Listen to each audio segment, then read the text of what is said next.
Hello everyone, this is part 54 of What If Naruto and Hinata trained together and a spark happened, and I hope you guys enjoy this video and to like, to subscribe, to share, and check out the playlist, to see more comment down below. Now let's start the intro. They call me a god. They call me a god. They call me a god. Join my membership, the perks are great. It's in the description. Kisame Hoshigaki's eyes bulged and flicked back and forth between several of the larger lumps of metal and skin that had once been his sword. He felt his mental connection to the ancient weapon dye, the chakra it had stored over the last century and a half dissipating. Inside the cage in his gut, he could hear the shark demon laughing angrily. The Seven Fins was amused by Guy's action and Kisame's reaction, but was also outraged that the weapon made from a fragment of its flesh and energy had been destroyed by a mere mortal. The Bayu could not decide which emotion was more powerful or important, so instead it indulged in both feelings. During the Miss Jinchuriki's moment of distraction, Guy darted over to his leg guard, and assembled 3 of the weights into a staff. He kept the first 7 inner gates open, but moved at normal speed. Getting rid of Samehada would even things up, but Kisame was still the host to the 7 Fins. Guy knew he could hold open the Gate of Wonder for 15 minutes before passing out, and in a moment of slight desperation, he again broke his vow to Lee and activated a healing ninjutsu.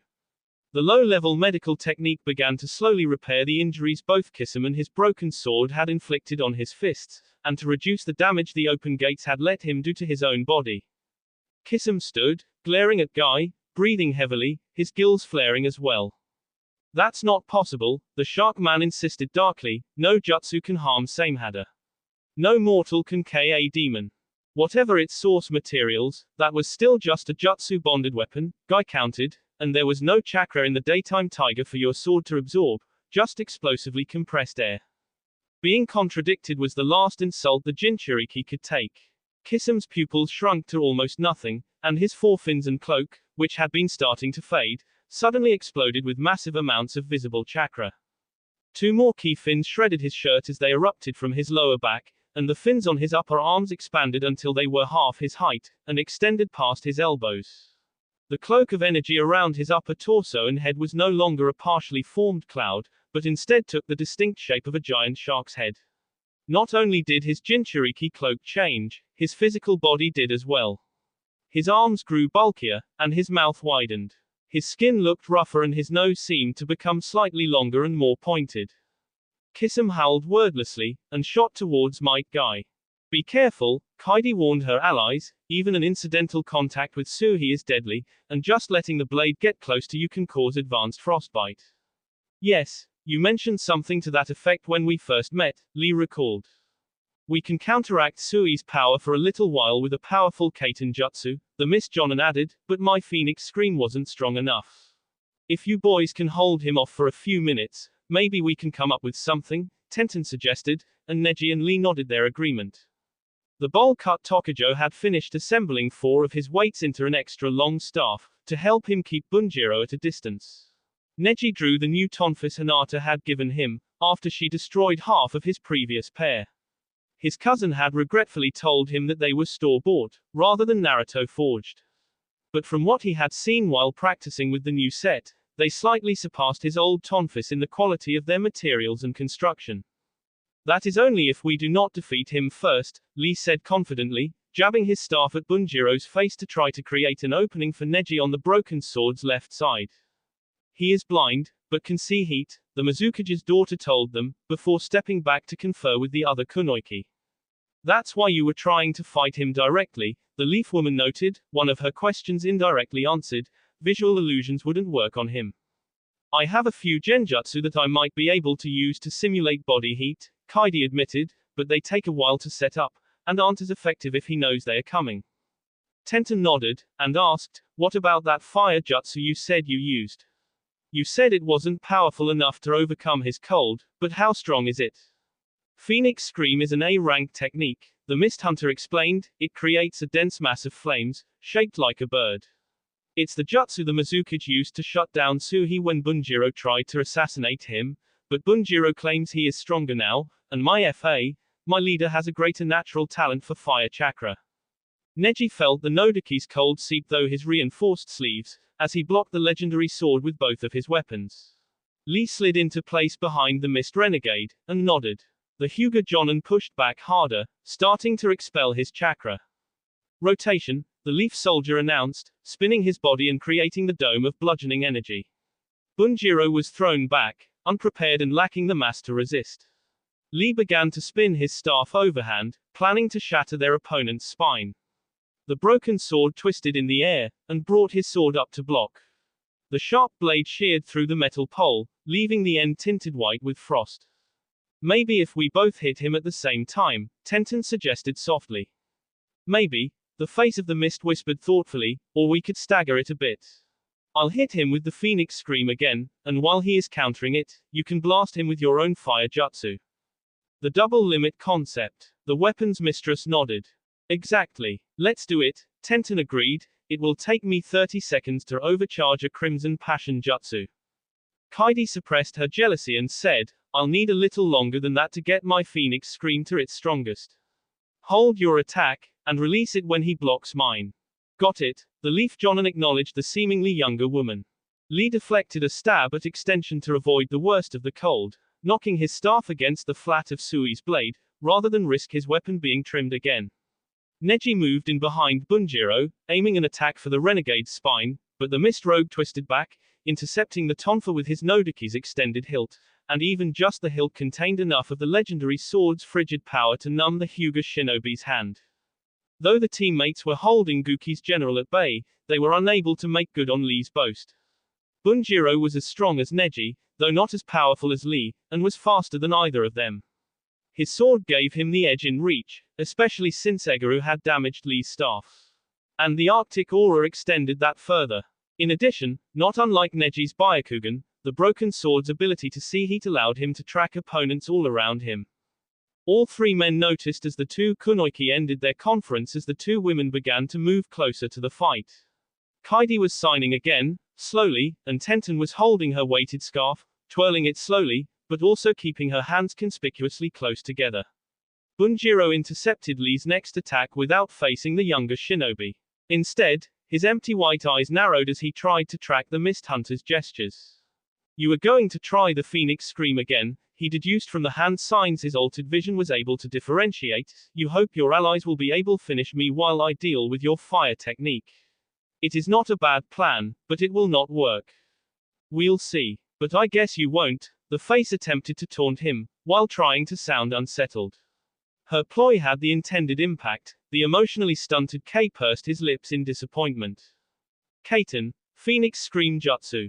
She screeched the incantation slightly, and a larger, darker firebird winged towards the renegade. Bunjiro forced Neji to jump back with a wave of cold, and then brought Suhi up, plunging the tip into the phoenix. He expelled another blast of cold into the flame technique, and released his Nodoki with his left hand, pointing the freed limb at Lee and Tenten to intercept their potential attacks. The leaf woman spun out her flexible weapon, but instead of throwing or kicking it at Bunjiro, she caught it with her left wrist, allowing it to wrap around her forearm, freeing up her hands to form the last demigod animal image. Tats, she intoned, Kaiten, Crimson Passion Jutsu. Unlike her teacher's version, Tenten's Crimson Passion had 2 ribbons of flame instead of 3, but they were broader and spiraled more tightly. Bunjiro's eyes widened as the new source of heat appeared on his altered senses, and he tried to shift Suhi to block the new attack. But Kaidi's green orbs narrowed in concentration, as she poured more ki into the firebird. Though she could not make the attack hotter, or prevent its failure, she was able to thicken it, slowing the icy Nodoki as it cut free of the jutsu. The avian's left wing splashed against the renegade's pale shoulder, still hot enough to make his flesh redden and blister. These 2 hindrances prevented him from getting his sword into the proper position and preparing their linked chakra to counter the second jutsu. Instead of hitting the Sui's point and with it a barrier of merged wind and water chakra, the Kaiten ninjutsu scraped down the length of the blade before squarely striking the guard. For an instant it appeared the Crimson Passion would pass the crosspiece, however Egaru was able to redirect that cold energy, saving his own life. Though he protected himself, this allowed Tenten's fire chakra to discharge against the extended katana, uninhibited. The air around them warmed noticeably. The white of the winter blade deepened, becoming the metallic gray of natural steel. Bunjiro blinked twice, and then closed his eyes as if concentrating. He groaned with effort, and his already white knuckles bulged as he bore down on the legendary sword's hilt. It's down, Kaidi barked, but we have at most 5 minutes, so we have to hit him hard and fast. Lee jumped in, his staff swinging down quietly at Bunjiro's shoulder. The renegade, still holding the blade one-handed, turned into the blow, and caught it on Suhi. This time the sword did not cut through the weighted beam, but only carved a small nick out of it. Neji and Tenten both stepped in closer. The Hyuga Jonin holstered his twin tonfa, and then stabbed his glowing fingers at Egaru's shoulder, hoping if he blocked the rogue's chakra flow, it would slow the sword's restart time. His clan-less lover simply kicked the end of her weighted scarf at her opponent's nose. But even as he was blocking Lee's attack, Bunjiro was creating partial hand signs with his open left hand. Hyoten, crystal wind jutsu, he exclaimed, and burst of snowy wind knocked the engaged couple back. Do not think that just because you have disabled Sui's cold, that means you can defeat me, Bunjiro said without boasting, even if its powers have become my primary method of combat, neither my blade or I are weak without them. But can you really beat 4 Jonin without them? Kaidi countered. Point of fact, I am not a full Jonin, Lee insisted proudly. Not the time, not the point, the face of the mist rolled her eyes in annoyance.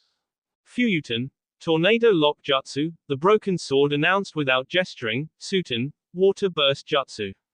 A column of air swirled around Lee, trapping the chakra-stunted Tokujo, and slowly starting to suffocate him. In the next heartbeat, water exploded between Neji and Bunjiro, pushing the leaf shinobi further back, and severely bruising his left arm, which he used to protect his body from the worst of the blunt force. Tenten threw her soft weapon into the vortex, and began to reel Lee out. With the members of Team Guy removed from the battle if only momentarily, Bunjiro leapt straight at the Mizukage's daughter, lifting his sword. I think without you supplying him inside information, it will be much easier, he answered, the Nodaki arcing towards her neck. Clang! An instant before hitting her, the sword suddenly stopped in mid-air with an echo of colliding metals. The rogue's face scrunched in confusion, and he pushed down, but his blade did not budge. He glared at Kaidi, who smiled at him blandly. Only one possibility occurred to him, and though it seemed unlikely, it was the only one that made any sense to him. Release! He exclaimed, and instead of Kaidi Mizuno, Bunjiro was standing before Rock Lee, his Suhi pushing down on Lee's staff. Tenten had pulled Neji from the tornado lock, and the Hyuga warrior was examining the gouge created in his tonfa while he was disguised as Lee. And where, Neji, been?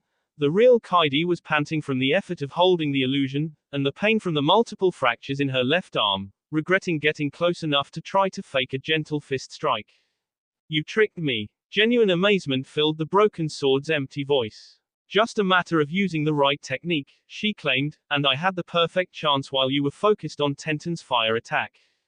Bunjiro frowned, and started to kick at Lee, when something hit his spine with the sound of rubbing sand and the feel of a soft cushion.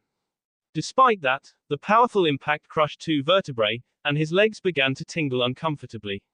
He deduced a second attack was coming, and tried to dodge, but his stems did not respond correctly, and Tenten's weighted scarf hit his right shoulder, breaking more bones and driving Suhi from his grip. You're Ogi? He asked of Kaidi, still looking at Lee. Illusion of illusions, she confirmed, I used one false presence on myself and the boys, and a second on Tenten's weapon. Once you confirmed it could fool even your altered senses, Tenten knew she could attack you without you knowing it was coming. He slid to the ground, no longer able to ignore his damaged spine on force of will. But his left hand dug into the dirt, and he began to pull himself towards his sword. His lips moved wordlessly, and Neji's eyes widened. Lee, stop him, the normally composed Jonin shouted, and his bushy-browed teammate stabbed his staff-turned makeshift spear through the broken sword's side, pinning him to the ground. Neji, what is it? Kaidi asked, worried. He was saying something about an even exchange, and an alpha strike, the Hyuga warrior answered, I believe he was going to try to KO all of us with a kamikaze attack. Not just us, her eyes widened in desperate terror. She shifted her gaze to their fallen foe, and noticed that the white hue was filling Sui's blade again, and despite being trapped by Lee's staff and his right shoulder being useless, his left hand was inching closer the legendary sword's hilt. Stop him, K him, she shrieked, stumbling forward awkwardly. If he touches Suhi, everyone in this village will die. Her honest desperation spurred Neji acted on instinct, combining a flash step and a substitution. He reappeared in front of Bunjiro, his body half buried in the ground where he had switched with the dirt. Byakugan art, Mountain Crusher. He intoned, placing his right palm against the mist rogue's forehead. The force of the jutsu inflicted massive damage on Bunjiro Egaru's head and neck, and tore what was left of him free from Lee's staff, sending the body skipping away across the ground. What was that? Tenten asked Kaidi, as Lee started to help Neji dig his legs free. Sui's Alpha Strike. It's true, bonded user can send his chakra into the blade to break it, the Mist Hunter explained as she limped towards her target's corpse. According to legend, it will reduce everything in a 5-kilometer area to a temperature of negative 100 degrees. Instantly. That would be cold, Lee remarked blandly. Not just the air, she shook her head as she knelt beside the traitor. Water, rocks, plants, people, everything. No one can survive that. It is, as Neji said, a kamikaze revenge technique. Obviously no one was ever, well, cold enough to try it before. Bunjiro was willing to kill all of his troops, and all of the civilians left in the waterfall village as well. Kaiten, traitor's funeral jutsu. White-hot flames erupted from Bunjiro's body, the Hunter Nin's secret technique consuming the secrets of the hidden mist. One down, she said, using Sui's scabbard to stand with an expression of dull pain. One to go. Are you alright, Kaidi-san? Lee asked. I thought I caught the water burst with my arm, but I think he tagged my hip, too. Is there anything we can do? Tenten asked. Bring me Suhi, the face of the mist said firmly. Guy blinked, and when his eyes opened again, Kisum was directly in front of him. The shark was swinging his arm up, and the Leaf Jonin jumped back to dodge what he thought was an uppercut to the jaw. This saved him from being bisected, but the blade-like edge of Hoshigaki's fin still carved a deep furrow into Guy's chest. Guy ignored the pain from the ragged wound, and kicked at the Jinchuriki's chin. Kisum smirked and pushed the extended foot away almost casually, angling his fin towards Guy's belly in the same motion. The bowl-cut warrior pushed off the renegade, tumbling awkwardly back to avoid being disemboweled. Lee's mentor kicked up, throwing 2 handfuls of throwing stars at Kisum as he returned to a vertical stance. The first group bounced off the forearm fin the mist rogue raised as a shield.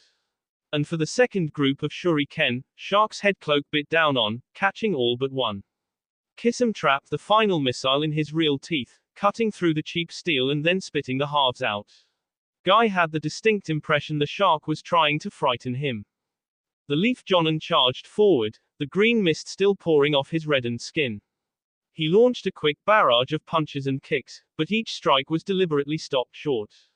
Kisum seemed to recognize this, as he did not bother to dodge or fight back. And even though he did not connect, Guy's hands would be further by the rough aura. So, are you done testing the destructive power of my demon cloak? The shark man asked, amusement tempering his rage somewhat. He is now faster than I am, Guy contemplated, and also stronger.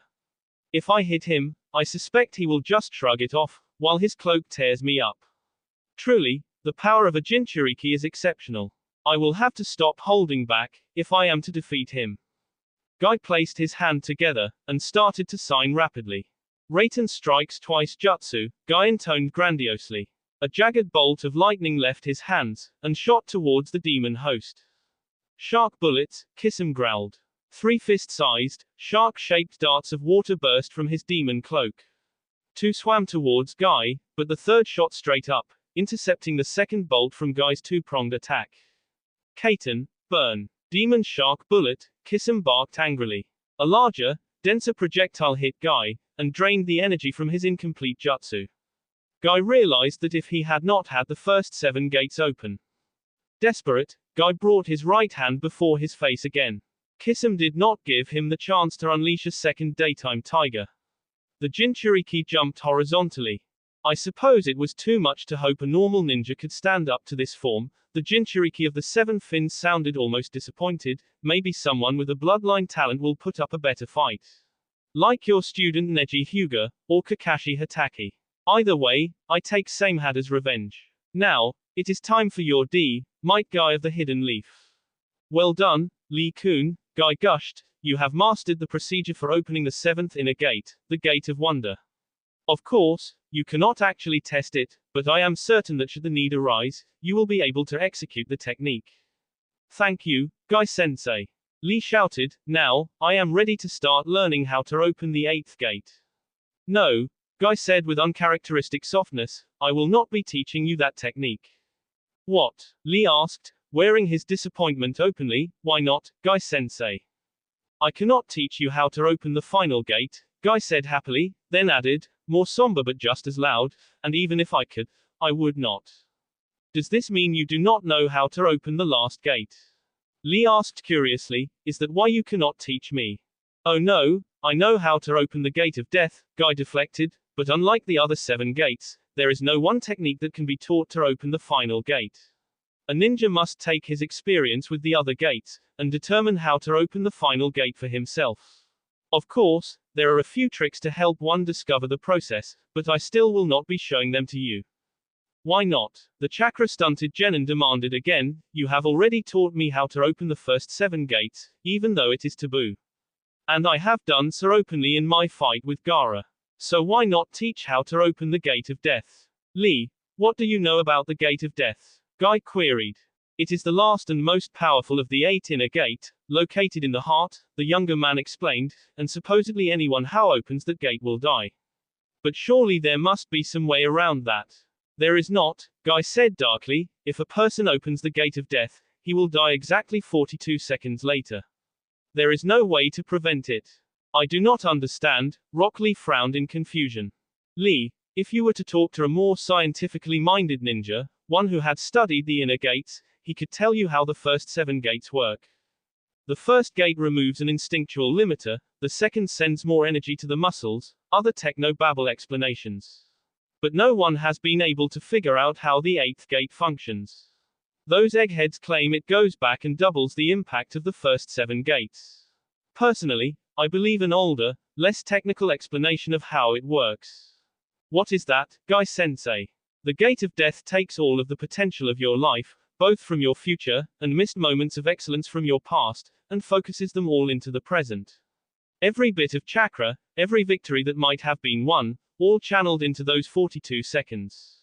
That is why a person who opens the 8th gate becomes temporarily invincible, but it is also why he dies. He has burned up all of his life for a moment of greatness. What if the 8th gate were closed before the time limit expired? Lee pondered. It has been tried, and it does not matter. If my belief is correct, then your life has already been sacrificed by opening the gate, and after that the gate itself has no more meaning. Then why would a person use that technique? Lee muttered in frustration. To accomplish a miracle, when D is inevitable, Guy said softly, the Gate of Death is more powerful than the first 7 combined. The cumulative impact of opening the first 7 gates is a roughly 20-fold increase in strength, speed, endurance, and chakra level, but it takes a terrible toll on your body. Opening the last gate is generally a 30-fold boost to what the first 7 gates have already given you, and during that time the negative effects of the other gates is also eliminated. A miracle indeed, Lee said with a hint of awe. But there should never be a reason for you to need that kind of power, Lee-kun. Guy roared, I personally wish my own sensei had never given me the keys to unlocking the Gate of Death technique. I must agree, Guy said serenely, closing his eyes. Then his orbs snapped back open, and his scleras were glowing. I open the final gate, Guy's voice seemed to echo through the whole hidden waterfall village, Gate of Death. The shockwave blasted Kisum off Guy, and the sharp cloak's teeth tore out huge chunks of Guy's arm. But that did not matter. Guy stood serenely, no longer in any pain. All of his injuries were gone, and as was the red tint to his skin caused by the lesser gates. Chakra of all 5 elements, in both yin and yang configurations, danced across his skin, giving the Jonin a blinding white aura. He took one step forward, and then vanished from the Jinchuriki's sight. Guy reappeared behind Kisum, and brought his hands down on the renegade's back. The 7 Fins power tried to shred the Leaf Ninja's skin as it had before, but Guy's nimbus unraveled Kisum's cloak as they met. Guy's fists hit one of the Hoshigaki's fins, and the chakra construct shattered without even scratching Guy. The impact cracked the mist renegade's ribs and bounced him off the ground. The Leaf Warrior kicked Guki's general while he was still in the air, rocketing him back out to the surface of the lake. Impossible, Kisum groaned in pain as he staggered to his feet. Only another Bayou Jinchuriki should be able to fight me in this form. His eyes widened as he saw Guy charging towards him, so fast that the Leaf Jonin appeared to be using a flash step, but without expending any chakra. Suten, Senjikism, the broken sword shouted fearfully, pouring all of his chakra into the water under him. The lake roiled as a substantial portion of its volume transformed into 1,000 sharks. The jutsu animals flew through the air towards Guy from all sides. His opponent vanished in the feeding frenzy, and for a moment, the swordsman thought he had succeeded. Midnight Drake, Guy shouted, and the water sharks all disintegrated. In their wake, a giant dragon of compressed and ignited air skimmed along the surface of the water. Kisum tried dodge, diving sideways into the water. At the same instant, he hardened his six tails cloak, and began to reach for the last section of the seven fins power, no longer caring if it meant he lost control. Before he escaped into the water, before he changed his energy robe into armor, before he surrendered his mind for the Bijuu's power, the dragon struck him and exploded. The heat and impact destroyed his forearm fins, tore away large portions of his clothing and skin, but also burned the wounds shut. Kisum fell to water, but did not sink in. Guy completed his trip across the water, and as he reached Kisum, the shark rose awkwardly to his feet. The Jinchuriki's body was pitted, scarred, and scorched, but his eyes and grin were creepily pleasant. I won't lose, Kisum said absently, I still have one trick left.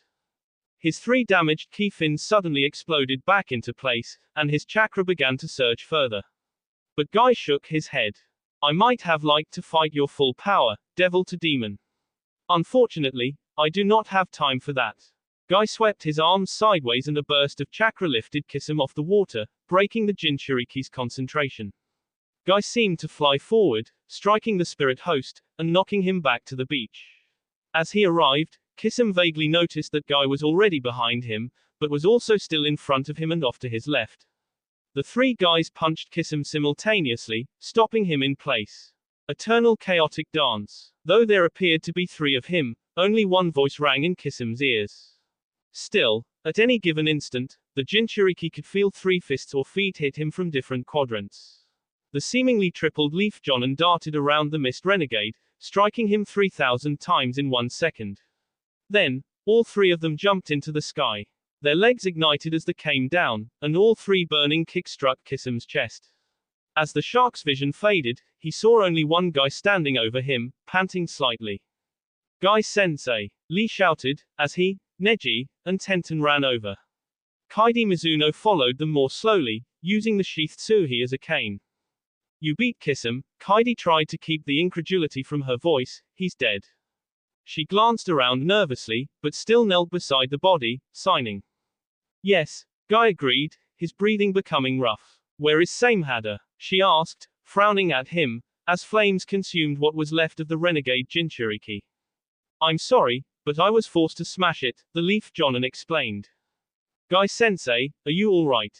Tenten looked at him oddly, surprised he appeared uninjured, but still seemed weak. Guy-sensei, I thought I heard. Neji started, but his teacher cut him off. I opened the gate of death, he confirmed, I had no choice, if I wanted to defeat his Six Tails form. You won against the Six Tails cloak. Kaidi let her amazement show this time, but they ignored her. I am glad you guys made it over here in time. Guy closed his eyes, took a deep breath, and wobbled slightly.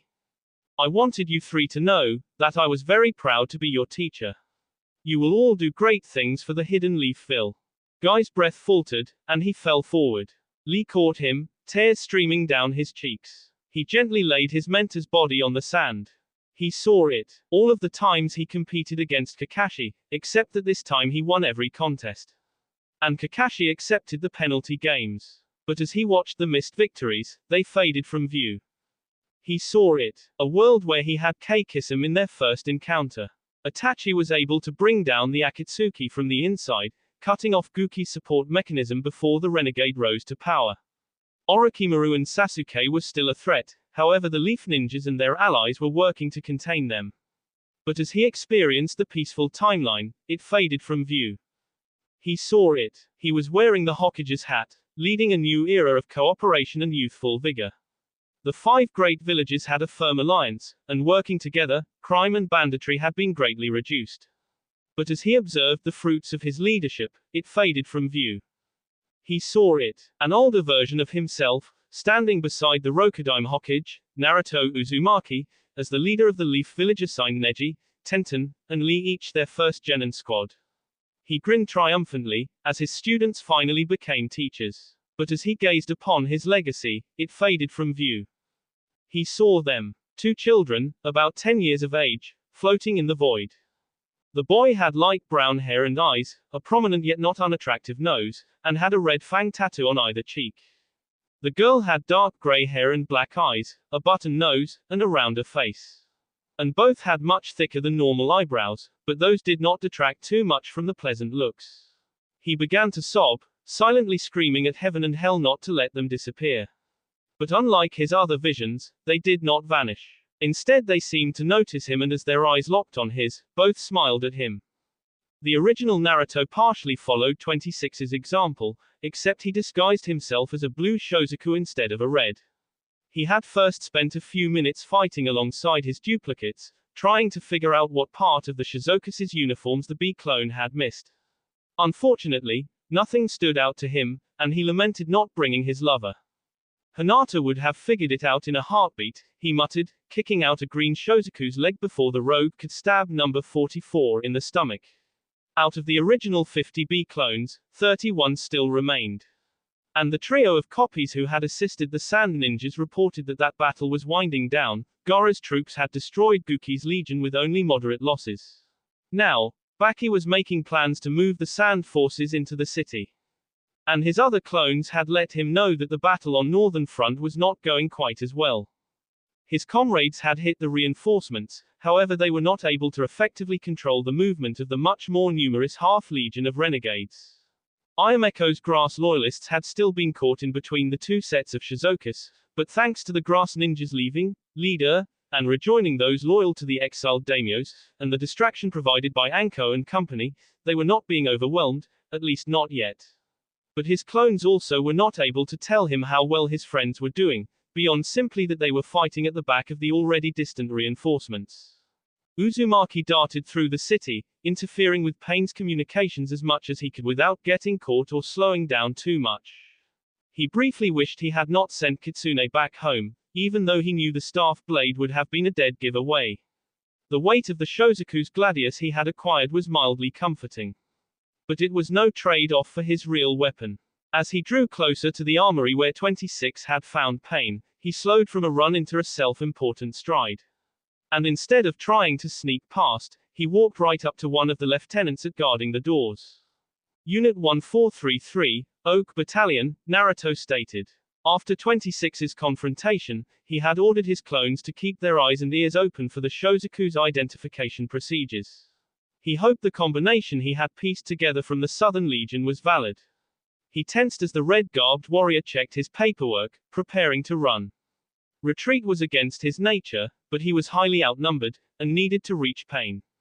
Okay, the guard nodded, and Naruto silently sighed in relief. What have you got, Sergeant? Dispatch for the tech squad, Uzumaki answered importantly, holding up the paperwork he had taken from a random courier. A couple of lieutenants say they cracked the Sand's cell phone encryption. Excellent. That might be what we need to turn this around, the Red Shozaku said enthusiastically. Do you know where you're going?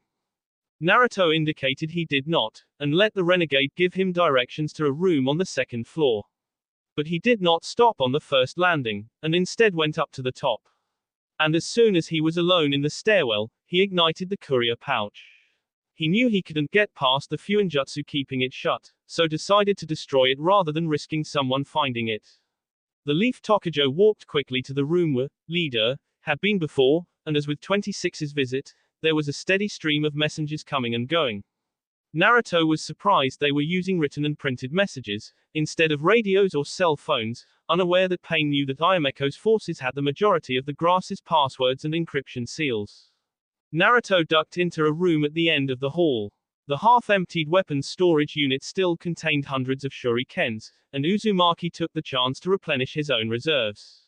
Then he began watching the string of Shizokus flow into and out of the Pain's remote command post. One unfortunate sergeant came to the room to fetch addition blades for his team, and died before he noticed the infiltrator or could raise the alarm. As he waited for a shot to talk to Pain alone, Naruto had time to worry about Hinata and his other comrades. Suijin Byakugan, Hinata flooded her eyes with chakra, activating the enhanced version of her Kekkei Genkai, and expanding her visual range to the point where she could see the entire battlefield, as her blind spot was pointed away from the grass village. She immediately noticed Naruto, crouched in room, watching numerous Shizokus enter and leave another room. The second room was warded, and her sight could not pierce it, so the young woman could only assume that was where Pain was. Hinata dismissed the distractions, putting her focus on the immediate area. But even with her enhanced vision, she could not see Kohaku.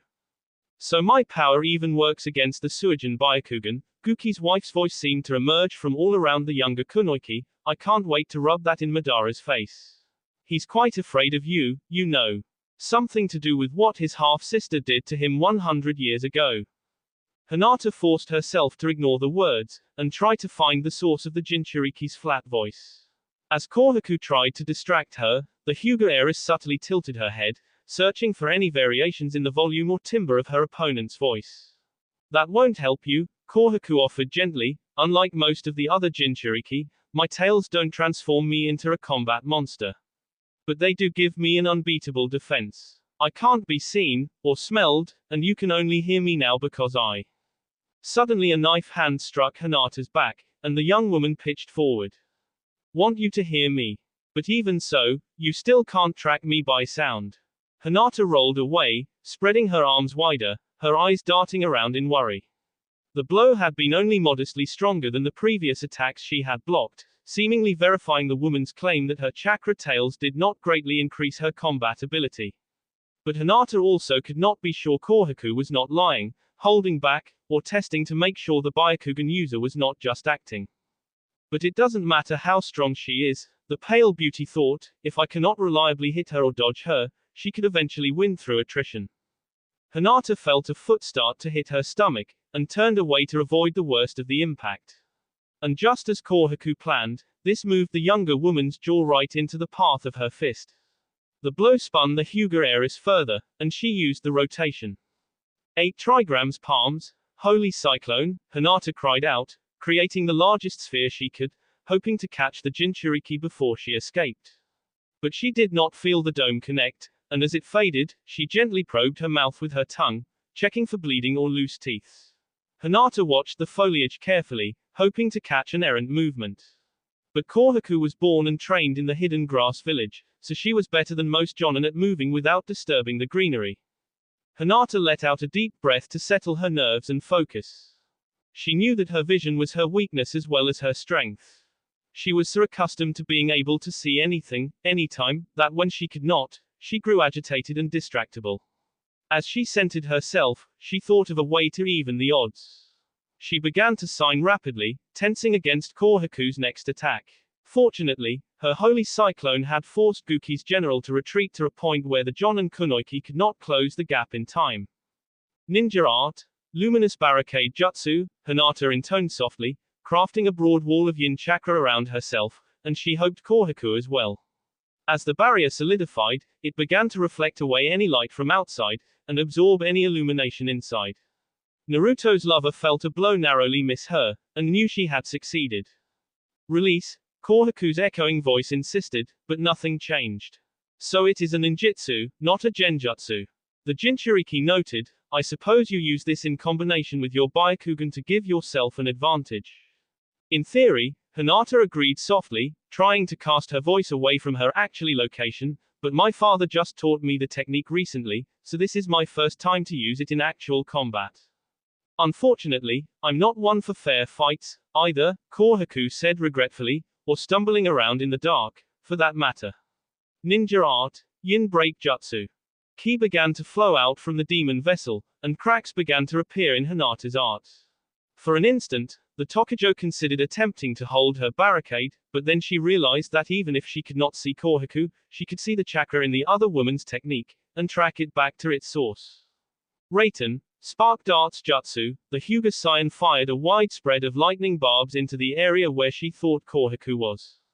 She did not see or hear any impact, but for a moment the flow of yang chakra lessened, though it was still not soon enough to stop the late-day sunlight from flooding back in. That is why you sheathed your swords, Hinata said softly, and why you didn't try to hit me with an attack jutsu. Your cloak has a limited range, and whether it is your blades, or chakra exiting your domain, it would give me a way to track you.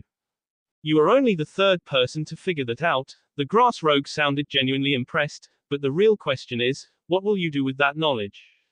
Hinata pursed her lips as she considered the statement. After almost half of an hour of painfully dull watching and waiting, finally the last Shozaku, a moderately stocky green, exited the command room without a replacement queued up. Naruto darted out into the hall, and charged the door. He stopped just before the entrance, and walked in officiously.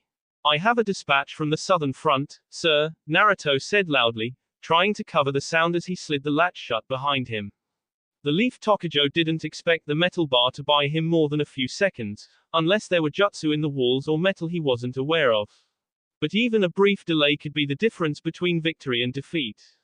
Very good. Leader started to answer in bland annoyance, but his boredom was banished as he turned to face the fake sergeant. You again. Nagato could not keep Leader's amusement from altering his response slightly, but you seem more substantial this time. You might make for a good meal. He extended his hand and Naruto dove to the side, drawing his pilfered gladius in his right hand, and firing 2 shurikens with his left. Nagato's tertiary body slid around the stars, and dropped his arm into a more defensive position. The edge of his chakra-stealing vortex still clipped Naruto, and the blue Shozaku's uniform changed back to the teen's usual orange and black attire. I'll let you have a bite, Naruto said slyly, if you let me deliver Conan's message. Pain froze briefly, as his 3-part consciousness fought over the suggestion. The raw force of the Preta realm did not care about the distractions of human emotion, but was willing to do almost anything to feast on Uzumaki's unique chakra. Leader also did not care about Nagato and Conan's romantic hurdles, but he did recognize that the offer was likely a trap to distract Pain. And Nagato, the primary voice in Pain's psyche, was torn, wanting to hear his lover's words, but also agreeing with Leader that Naruto was using this message, if it even existed, as leverage in the emerging battle. Or, I can just tear all the chakra from your body, Leader countered, and then nail you to a chair and force you to tell me everything you know about Conan.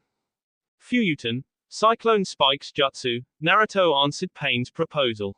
The Preta path lifted both hands, and the cones unraveled as the energy flooded out of them.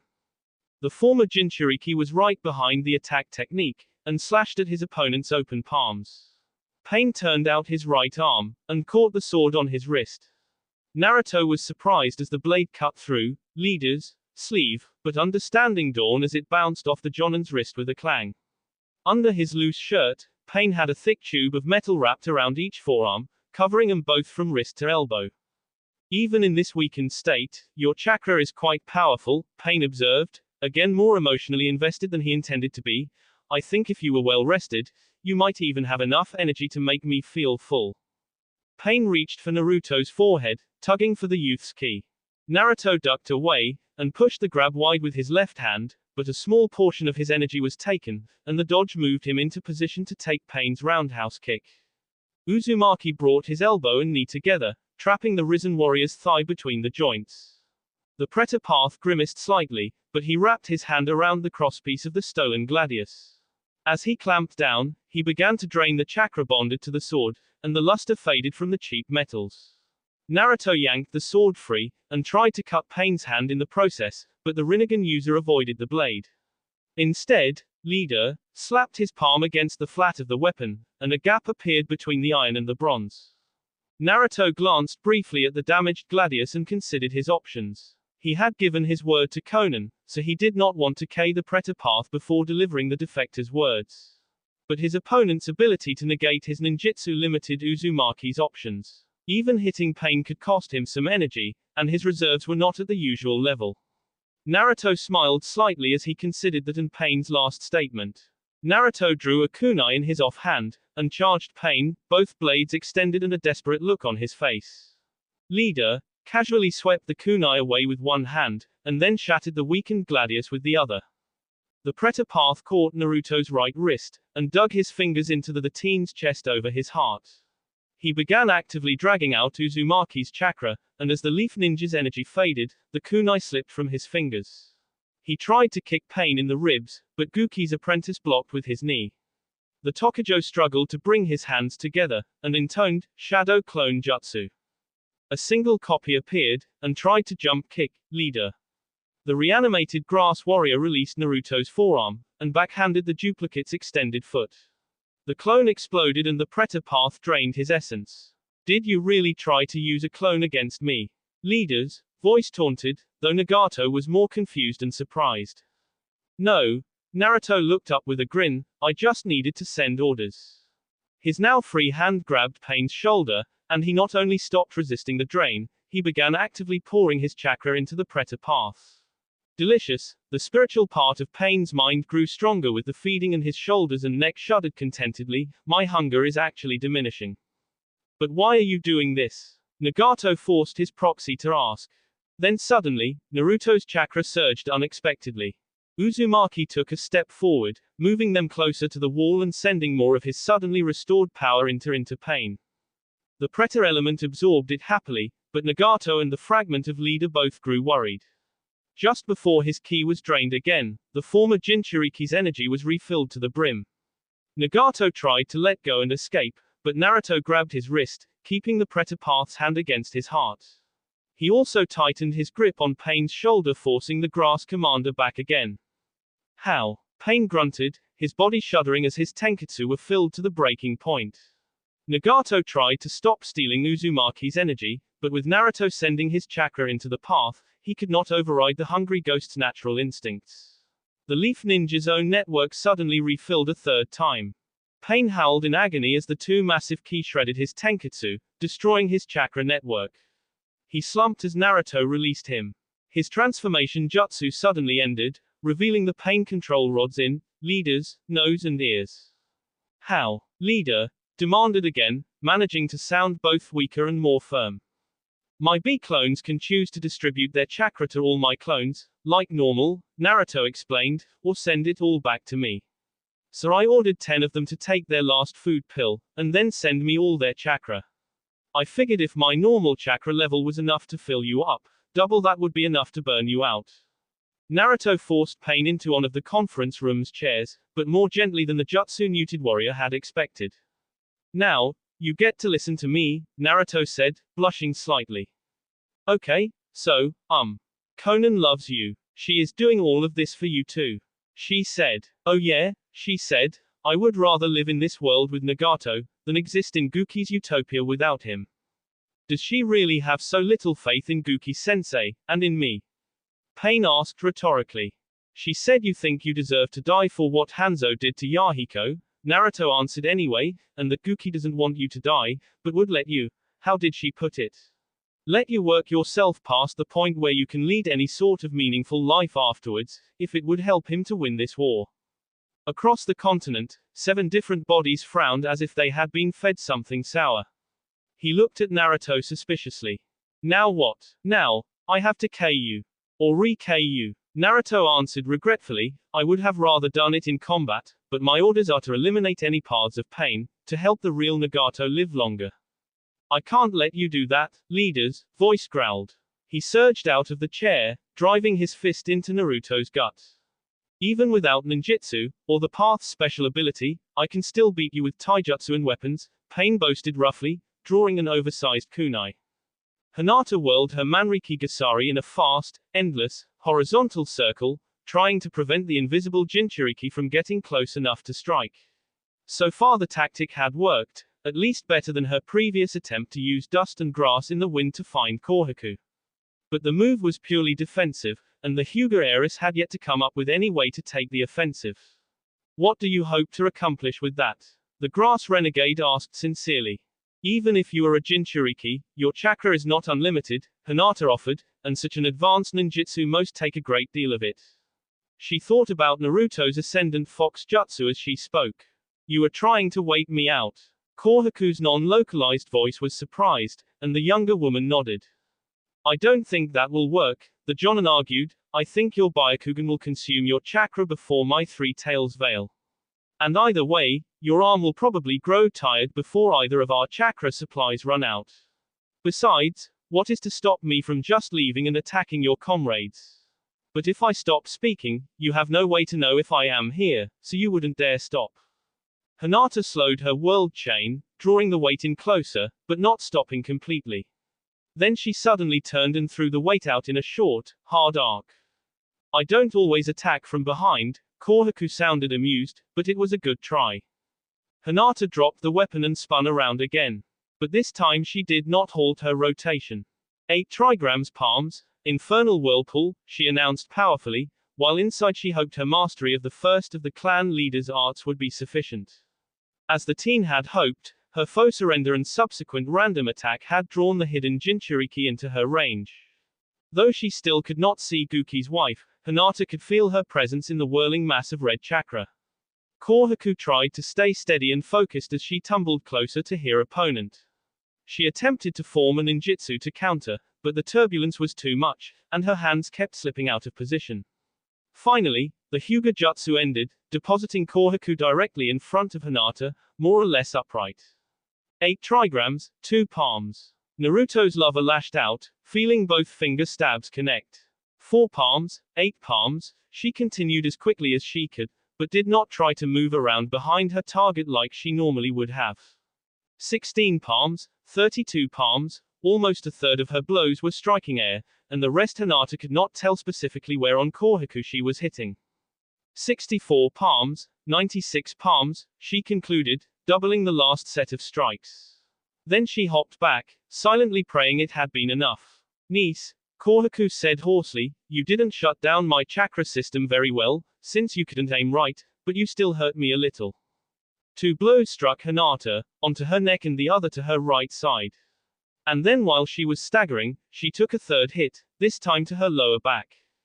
But it wasn't enough to win you the fight, the echoing shapeshifter announced. What am I supposed to do if I have no way to track her? Hinata worried, how can I protect my friends, if even my Suijin Byakugan can't pierce her ninjutsu?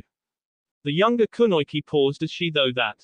I just assumed that Kohaku's invisibility was a ninjutsu, because my Suijin Byakugan did not cancel it, she reminded herself, but I have always been careful to tell everyone that I cannot be sure my Suijin Byakugan will break every visual genjutsu. Did I fall into that trap, believing my eyes were unbeatable? Could her technique be a genjutsu, or a hybridized technique, part real and part illusion? The more she considered it, the more it made sense. The echoing voice to prevent her speech from being tracked would be much easier as a genjutsu than as a ninjutsu. It could also explain why the Jinchuriki's invisibility was so far beyond any single genjutsu or ninjutsu technique she had ever heard of. It's worth a try, she decided, placing her hands together, and stating firmly, release. Nothing around her changed, except Kohaku's attitude. You think my power is just some genjutsu? The Jinchuriki asked with a hint of mockery in the bland tones. Which, in turn, piqued Hinata's interest. The Hyuga Tokujo began signing quickly. Ninja art, illusion sever jutsu, she incanted. That isn't going to work, Kohaku insisted, but for just an instant, Hinata thought she saw a shimmer in the air, and heard her opponent's voice more loudly from that direction. 8 trigrams, empty palm, she fired her energy as broadly as possible towards the distortion, but there was no indication that she hit anything.